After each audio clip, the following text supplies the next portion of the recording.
Target IAS online classes.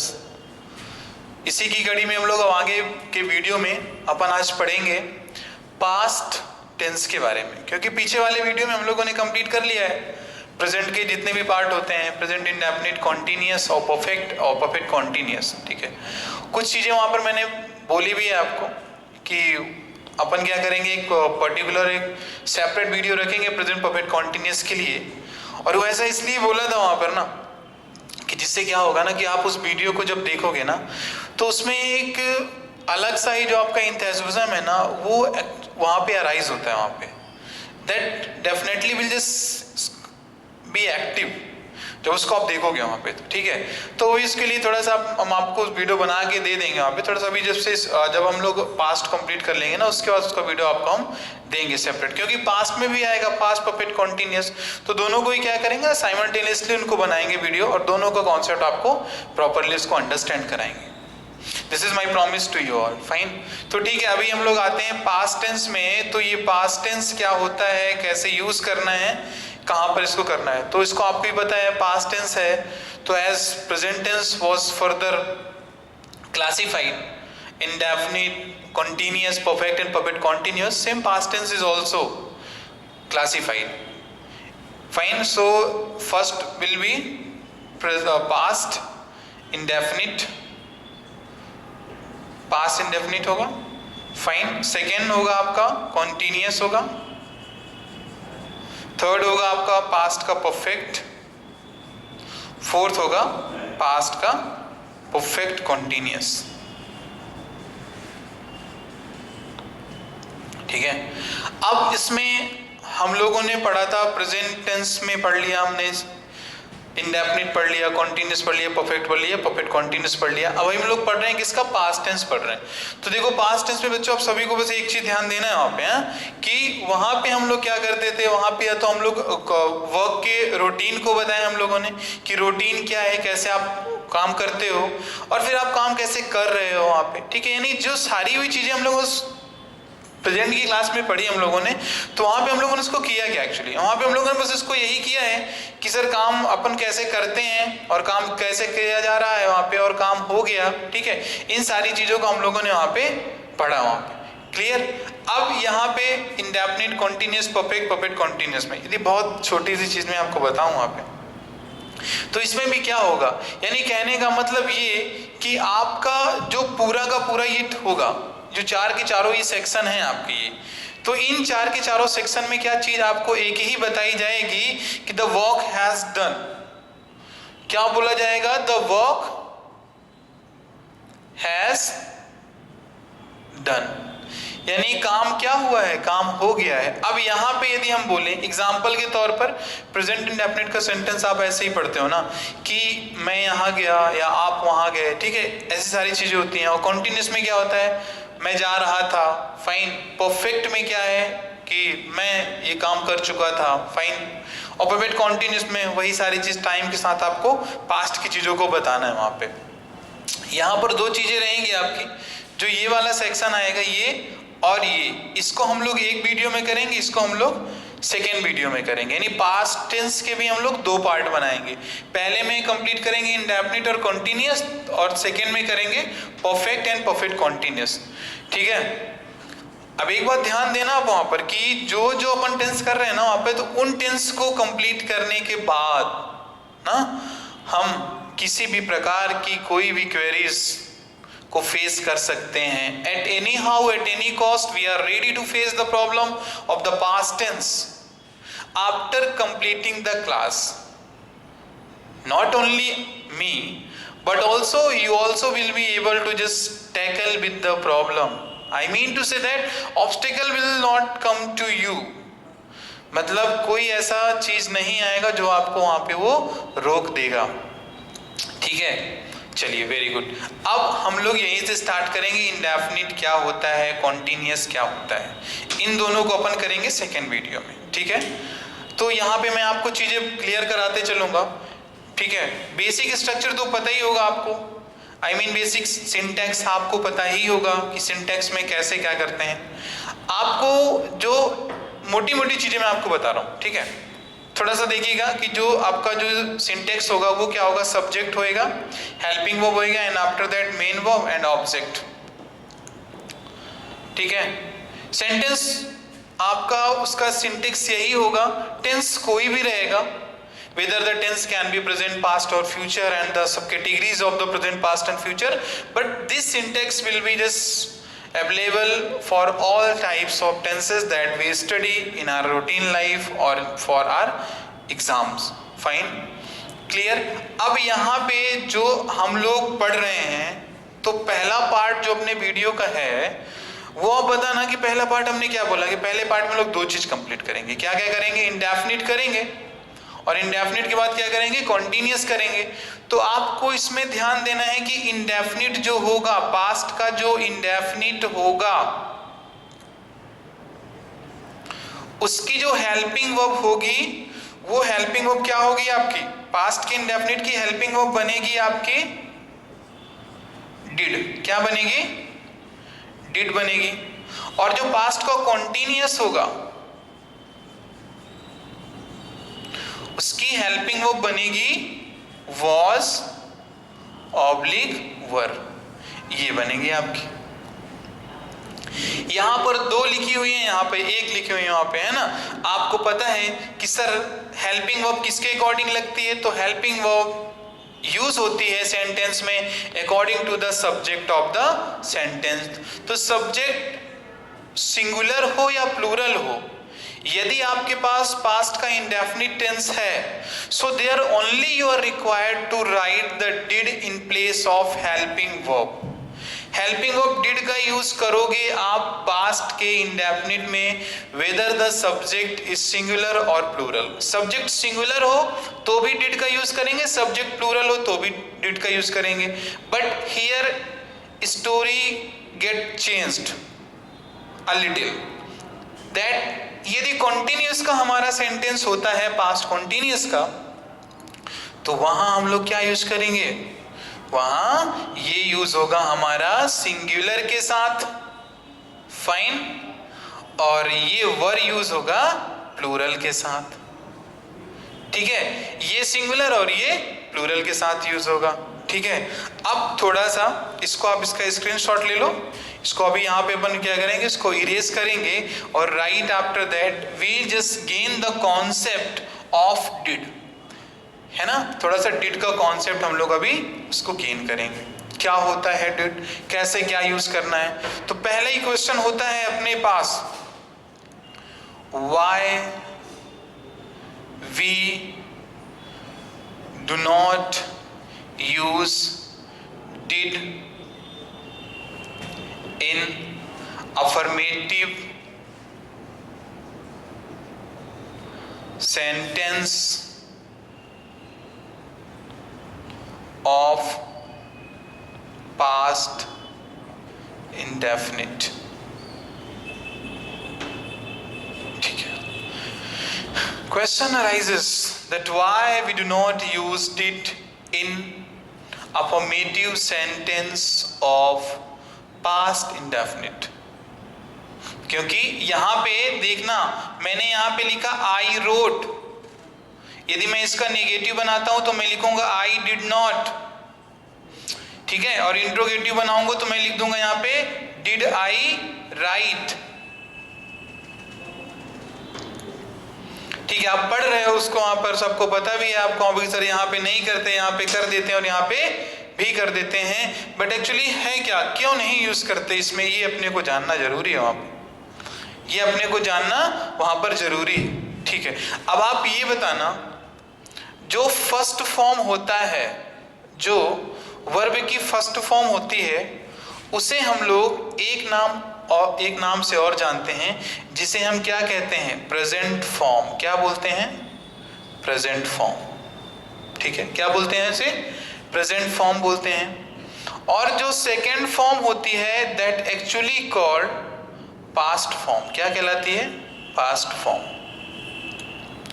ठीक है, वहां पे आप जब यूज पढ़ रहे थे डू और डज, प्रेजेंट इंडेफिनिट में पढ़ा था, थोड़ा सा ध्यान देना, यहाँ पे थोड़ा सा आपको little bit your mental ability will be required more. थोड़ा सा आपको ज्यादा अपनी मेंटल एबिलिटी को यूज करना पड़ेगा वहां पे, क्योंकि आपको पता है कि जो ये डू और डज प्रेजेंट इंडेफिनिट की दोनों हेल्पिंग वर्ब थी।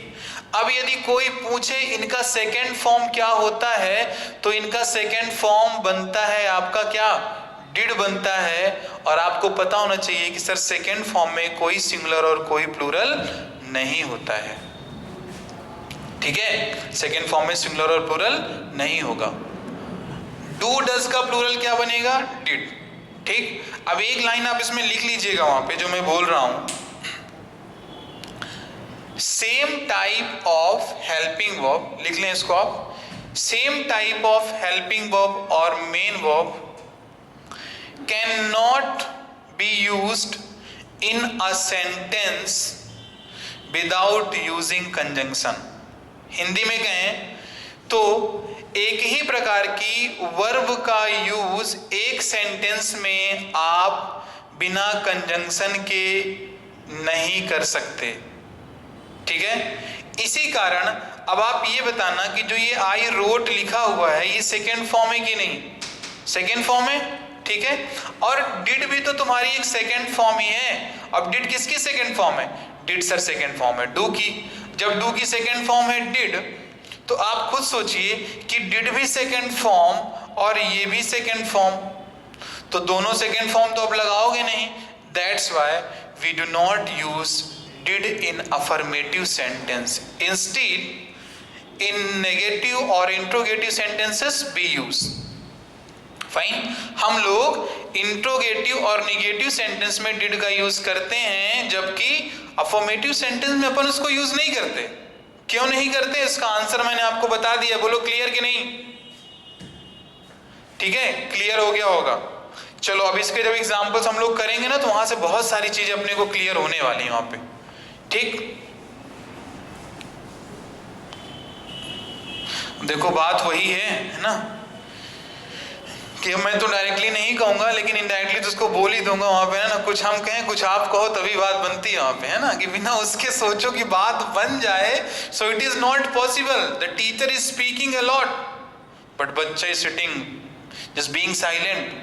Then how is teacher just coming to make you understand? You need to just use little bit of your mind. That will completely make you perfect for your life.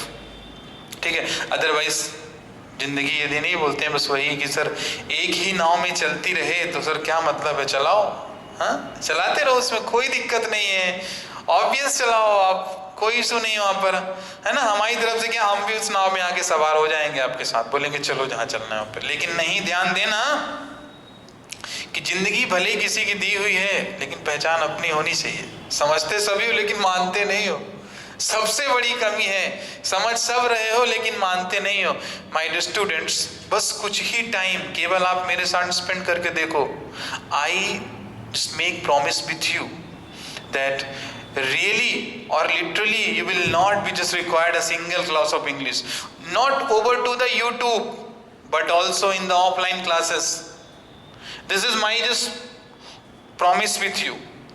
So यदि आप साथ रहोगे तो no doubt result कुछ और होगा और कहानी भी कुछ और होगी, ठीक है। Because history takes time. आपको पता है इतिहास एक दिन में चेंज नहीं होता है, थोड़ा थोड़ा धीरे धीरे चेंज होता है, एंड इट टेक्स टाइम। एक शब्द होता है ग्रेजुअली, धीरे धीरे बदलाव आता है उसमें वहां पे, ठीक है। आपको लिखना है स्ट्रक्चर, तो आप इसमें स्ट्रक्चर लिख लो पास्ट के इंडेफिनिट के लिए। जो पास्ट का इंडेफिनिट होगा उसका स्ट्रक्चर कुछ इस प्रकार बनेगा, स्ट्रक्चर और सिंटेक्स इस प्रकार बनेगा। यदि अफर्मेटिव होगा, नेगेटिव होगा और इंट्रोगेटिव होगा, फाइन। अफर्मेटिव जो होगा उसमें क्या होगा, नेगेटिव क्या होगा। अफर्मेटिव होगा सब्जेक्ट सिंगुलर हो या प्लूरल हो, सीधा सीधा आपको मेन वर्ब का सेकेंड फॉर्म को यूज करना है, and right after that you need to write the object, fine. ये लिखना है आपको अफर्मेटिव के लिए। बस सब्जेक्ट कैसा भी हो वर्ब की सेकेंड फॉर्म, कोई डिड विड का यूज नहीं करना। But just be attention, you need to just write down the helping verb in the negative and interrogative sentence. Cause subject plus did plus not plus first form of the main verb and object. अब देखिएगा वहां पे sir यहाँ पे second form था, यहाँ पे first form आ गया, क्यों? अभी बताता हूं क्यों आ गया वहां पे। अब ये इंट्रोगेटिव था यहाँ पे, तो यहाँ पे आप लगाओगे डिड और फिर यहाँ पे आप लगाओगे सब्जेक्ट और यहाँ पे लगाओगे भी के साथ वन और यहाँ पे लिख दोगे क्या?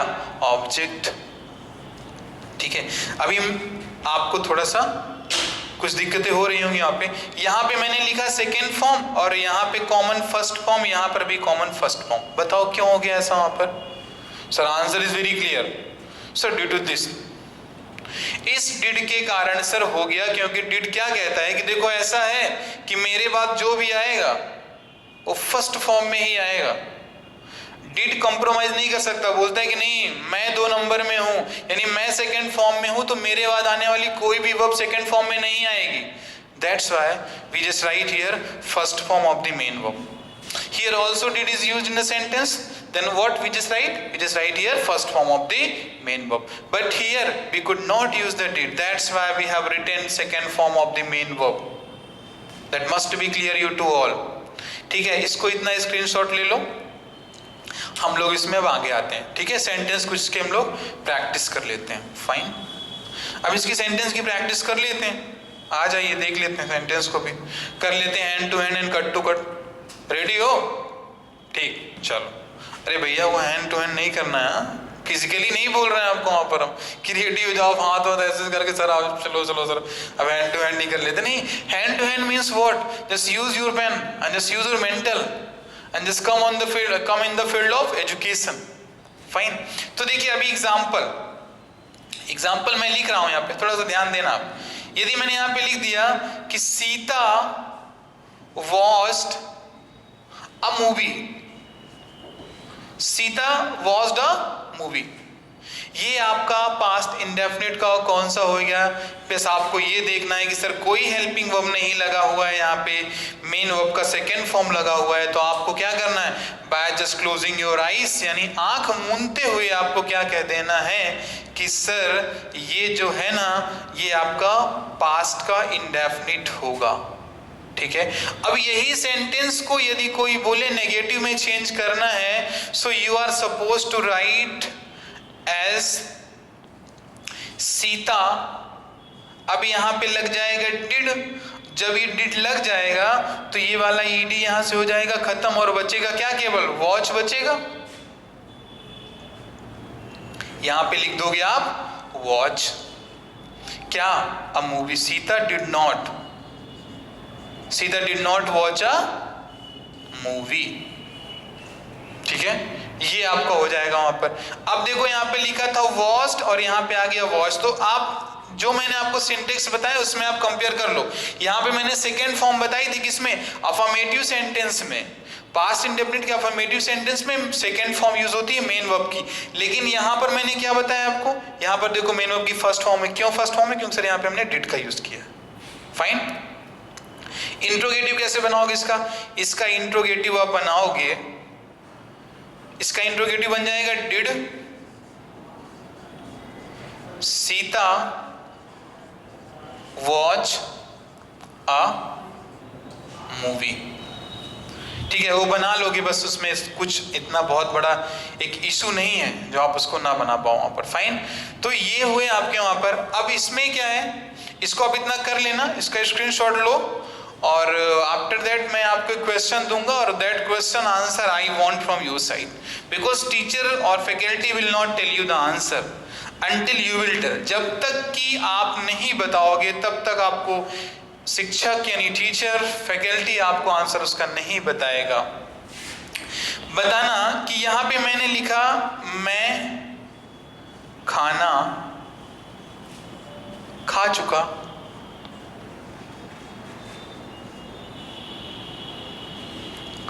हूं। ठीक है, और यहां पे मैंने लिख दिया मैं खाना खाया या खा लिया, जो भी आपको बेटर लगे आप उसका यूज कर सकते हो। अब आप एक छोटी सी चीज मेरे को बताओ, कि खाना यहाँ पर भी खत्म हो गया, खाना यहाँ पर भी खत्म हो गया, मतलब खाना खा लिया ये भी और ये भी वहाँ पे। तो सर जब अपने पास प्रेजेंट परफेक्ट है, then why do we just use the past indefinite? Why do we just use the past indefinite when we have the past वो प्रेजेंट परफेक्ट? ये क्योंकि प्रेजेंट परफेक्ट है और ये तुम्हारा पास्ट का इंडेफिनिट है वहां पर। इसका आंसर क्या है? Difference present perfect and past indefinite में। मेरे को पॉजिटिवली इसका आंसर चाहिए आपसे।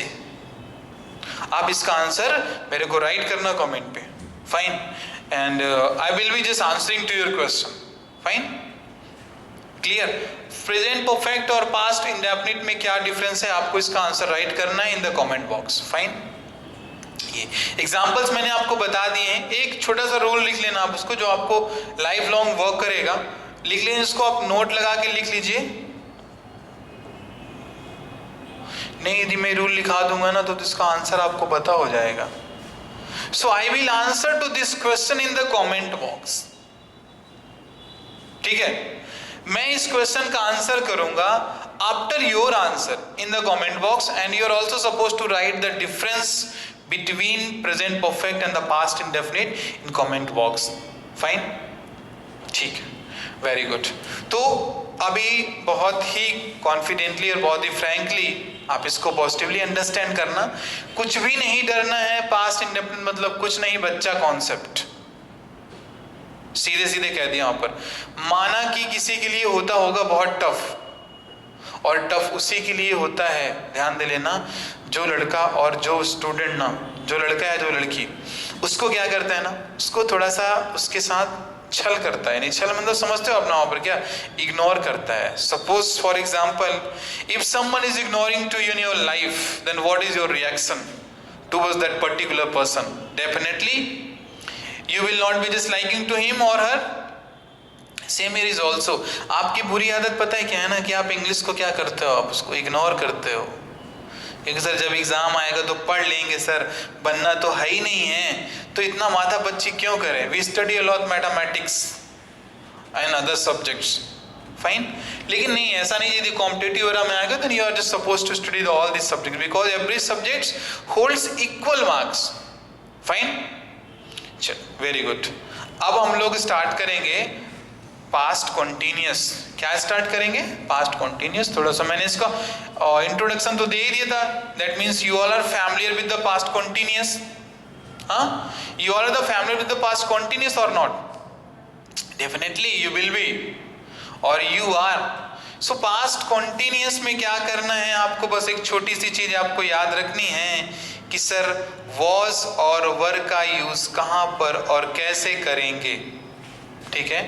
तो मैंने आपको पहले ही बताया, यदि सब्जेक्ट कैसा होगा, यदि सब्जेक्ट है आपका सिंगुलर, तो पास्ट कॉन्टिन्यूअस में हेल्पिंग वर्ब किसका यूज होगा? हेल्पिंग वर्ब यूज होगी आपकी कौन सी? हेल्पिंग वर्ब यूज होगी आपकी वॉज। कौन सी यूज होगी? वॉज यूज होगी। वहीं यदि आपका सब्जेक्ट कैसा है, यदि सब्जेक्ट आपका है प्लूरल, सो हेल्पिंग वर्ब यूज होगी आपकी क्या?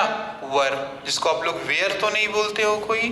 हाँ, no, just attention, pure attention here. What actually this word is just being pronounced by yourself. So देखो, वेयर वेयर तो नहीं बोलते हो ना कोई इसको, नहीं, वेयर नहीं है।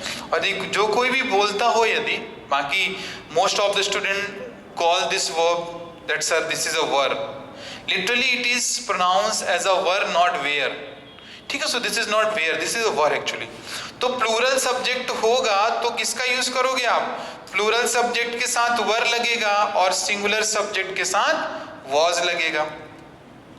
आपको भूल तो नहीं गया है प्लूरल सब्जेक्ट क्या होता है और प्लूरल वर्ब क्या होता है, प्लूरल सब्जेक्ट और सिंगुलर सब्जेक्ट क्या होते हैं? हाँ, नहीं भूला होगा यार, लेकिन भूल जाएगा तो मजा नहीं आएगा। देखो फिर, है मतलब वही वाली बात है कि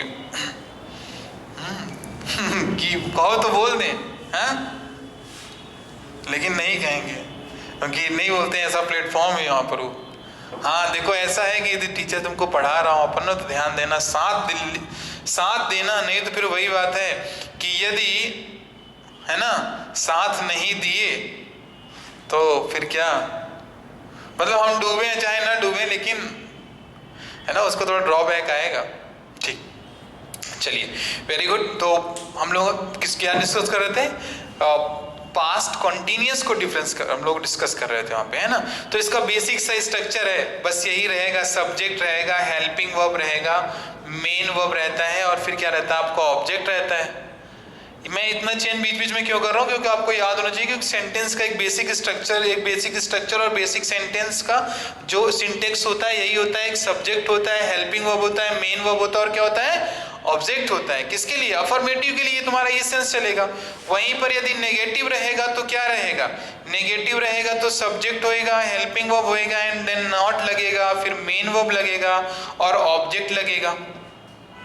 और इंट्रोगेटिव होगा तो क्या होगा, बेसिक स्ट्रक्चर बेसिक सिंटेक्स में क्या होगा, हेल्पिंग वर्ब आएगी पहले, फिर आएगा subject, then you will write main verb, and after that you will be allowed to just use or write down the object as I have just written here. Fine. अब मैं आपसे बोलूं कि by using these syntaxes you need to just write down the formula or syntax for the past continuous, so you will be able to write down the rules for the affirmative sentence of past continuous, for the negative sentence of past continuous, and for the interrogative sentence of past continuous. क्योंकि आपको पता है past continuous की helping verb क्या मैंने बताई थी आपको, वॉज और वर। नेगेटिव का मीनिंग पता है आपको कि सर नॉट लगता है, नॉट कहाँ पे लगता है, तो नॉट जहां पे लगता है वेरी क्लियर है, ये लगा है तुम्हारा हेल्पिंग वर्ब, ये लगा है मेन वर्ब। अब हेल्पिंग वर्ब और मेन वर्ब के बीच में यदि नॉट लगा हुआ है तो सेंटेंस आपका कैसा है, सेंटेंस 100% आपका एक्यूरेट एंड करेक्ट होगा, प्लस क्या होगा, वो इंट्रोगेटिव, वो आपका नेगेटिव सेंटेंस कहलाएगा। क्या कहलाएगा आपको, वो नेगेटिव सेंटेंस कहलाएगा। फाइन। अब इंट्रोगेटिव में क्या होगा, हेल्पिंग वर्ब आ गया पहले, फिर आ गया सब्जेक्ट, फिर आ गया main verb, and then object. So this is now your term that you just write down the rules for the affirmative sentence of past continuous, for the past continuous negative sentence, and for the interrogative sentence of past continuous। क्योंकि helping verb यहाँ पे रखना है, subject जैसे मान लो यदि मैंने यहाँ पे लिख दिया ही, तो ही के साथ वॉज लगाओगे कि वर, ही के साथ लगाओगे आप वॉज। अब कॉन्टिन्यूस है तो मेन वर्ब हमेशा आईएनजी फॉर्म में आएगा। Very first video I just told you that continuous का मीनिंग ये होता है क्या, वर्ब प्लस आईएनजी। तो यहाँ पे लग जाएगा क्या, मान लो कुछ भी मैंने यहाँ पे लिख दिया, मैंने यहाँ पे लिख दिया प्लेइंग, ठीक है, मैंने यहाँ पे लिख दिया प्लेइंग। अब ऑब्जेक्ट क्या, तुम क्या खेल रहे थे, लिख दो मैच, मैच खेल रहे थे। नेगेटिव बनाना है तो क्या करना है आपको, आई ही लिखा तुम्हारा, ही वॉज प्लेइंग लिखा है, तो इन दोनों के बीच में आप नॉट लगा दोगे तो नेगेटिव बन जाएगा, ठीक है। अब फिर यहीं से यदि वॉज को आप प्लेस करोगे, इसे किसके, सब्जेक्ट के पहले लगा दोगे तो क्या बन जाएगा आपका, इंट्रोगेटिव बन जाएगा। अब ही के साथ आप वर का यूज तो करोगे नहीं ना, क्यों नहीं करोगे, क्योंकि सर ये सिंगुलर है और ये प्लूरल है। और हमारा एक बहुत बेसिक सा रूल सब्जेक्ट वर्ब एग्रीमेंट का क्या कहता है कि सर जैसा सब्जेक्ट होगा ना वैसे ही वर्ब भी होनी चाहिए। हाँ, जैसा सब्जेक्ट वैसे ही वर्ब। फाइन। तो आप ये आपके ही के साथ तो वर लगेगा नहीं, राम के साथ वर नहीं लगेगा, सीता के साथ नहीं लगेगा, मोहन के साथ नहीं लगेगा, जितने भी होते हैं तुम्हारे वहां पर, ठीक है ना, सीता, मोहन, राम, श्याम, विनोद, घनश्याम, सबके साथ क्या लगेगा, केवल लगेगा वॉज। क्यों लगेगा was, because they are the singular number, और singular number always use was in past continuous, ठीक है। यू के साथ वॉज लगेगा कि वर, यू के साथ लगेगा वॉज या वर, तो यू के साथ लगेगा वर, वेरी गुड। अब दे के साथ भी वर लगेगा, ठीक है, दे के साथ भी वर का ही यूज होगा वहां पे। तो ये जो सारी चीजें मैंने आपको बताई ना, so that you need to just write down, that you just need to write down. इसको आप राइट डाउन करोगे वहां पे, फाइन। और इसके क्या करोगे, कुछ एग्जांपल्स को according to yourself, according to yourself, आपको एग्जाम्पल अपने से ही प्लान करने पड़ेंगे इसमें और अपने से ही राइट करना पड़ेगा वहाँ पे, ठीक है। बस जस्ट एक ही कॉन्सेप्ट माइंड में रखना कि सर यदि सब्जेक्ट सिंगुलर है तो वर्ब भी कैसी होगी, सिंगुलर ही, और यदि सब्जेक्ट प्लूरल है तो वर्ब कैसी, प्लूरल। इसको ध्यान देना पड़ेगा आपको। सब्जेक्ट सिंगुलर तो वर्ब सिंगुलर, ठीक है, और यदि सब्जेक्ट प्लूरल तो वर्ब भी प्लूरल, ठीक है। कुछ एग्जांपल्स नहीं बोलते वहां पे, आप इसको देख सकते हो वहां पे। अब मैं बोल रहा हूं कि मैं खेल रहा था या तुम पढ़ रहे थे, वो आपको बुला रहे थे वहां पे, है ना। जो इस टाइप के सेंटेंसेस होते हैं वो आपके पास्ट कॉन्टिन्यूस में होते हैं। और जो पास्ट का कॉन्टिन्यूस होता है, past continuous is also called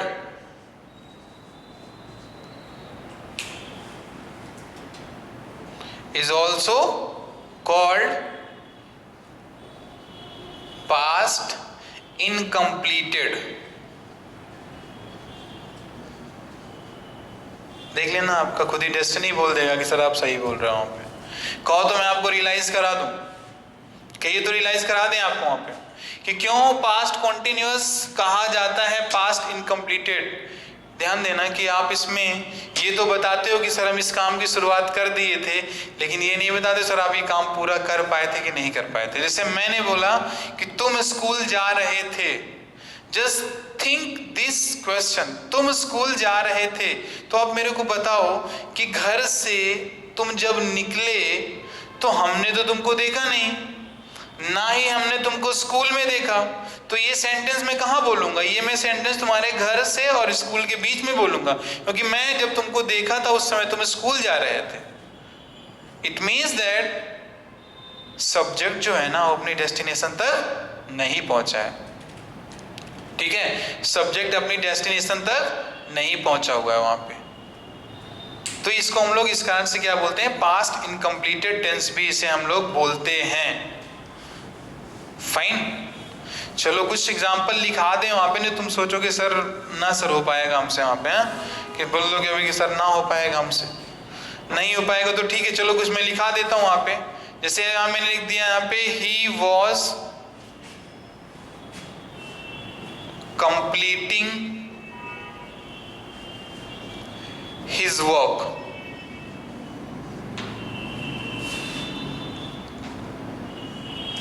अब इसका नेगेटिव क्या बनेगा, इसका नेगेटिव बनेगा he was not completing his work, ठीक है। इंट्रोगेटिव क्या बनेगा, बन जाएगा was he completing his work, ठीक है, क्लियर, ये बन जाएगा आपका वहां पे।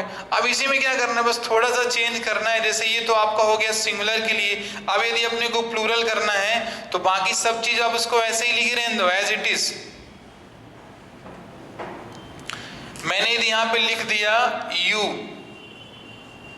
वर, और यहाँ पे मैंने लिख दिया यू वर नॉट, और यहाँ पे मैंने लिख दिया वर यू, ठीक है, तो यह क्या हो गया आपका, you were completing his work. तुम क्या कर रहे थे, तुम उसका काम कंप्लीट कर रहे थे, तुम उसका काम कंप्लीट नहीं कर रहे थे, और क्या तुम उसका काम कंप्लीट कर रहे थे। तो ये सेंटेंसेस आपके ऐसे बनते। अब यहाँ पे वॉज क्यों नहीं लगाया मैंने, answer to this question, why I could not use was here, sir due to the plural subject, plural subject है तो यहाँ पे वॉज लगाएंगे तो सिंगुलर हो जाएगा वहां पे। That's why subject does not agree according to the verb, so that's why we have written here verb with you. तो ये सेंटेंसेस आपके हो जाते हैं वहां पे।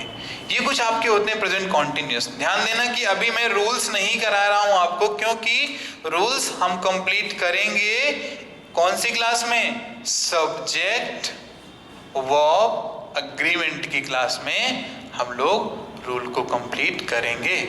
तो नथिंग टू वरीड, है ना, बिल्कुल जैसे बता रहा हूं ना, बस इतना ही इजी है ये, इसमें कोई ऐसा नहीं है वहां पर कि बहुत बड़ा इसमें वो हो जाएगा वहां पर। क्योंकि जितनी भी क्लास आप अटेंड करोगे हमारी क्लास, उन सारी की सारी क्लास में क्या होगा, आपको एक अलग ही कॉन्सेप्ट मिलेगा। That is my promise with you. ठीक है, क्लियर? चलो वेरी गुड। अब आज हम लोगों ने 2 चीजें कंप्लीट की। कौन कौन सी कर ली? प्रेजेंट और पास्ट का इंडेफिनिट कर लिया और पास्ट का कॉन्टिन्यूअस कर लिया। समझ में आ गया आपको? ठीक है, आ ही गया होगा समझ में आपका।